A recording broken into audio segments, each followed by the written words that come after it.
Įse, kur buvo iškritus sausa šakelė. Kaip tas bernas budėjo, kaip tik tai slogutė. Lindo, jis paėmė tokį pleištukų ir užkišo tų skylokį. Jis žiūri, kad stovi pas jo lovų.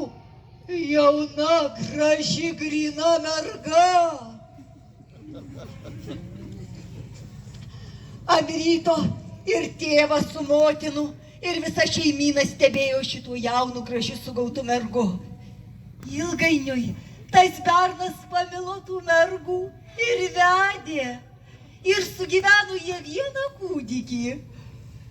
Tam kūdikiu gimus bernelis buvo tokis laimingas, kad jis nieko blogo nepamislydamas nusvedė savo žmonelą į tų vietų, kur jų pagavo.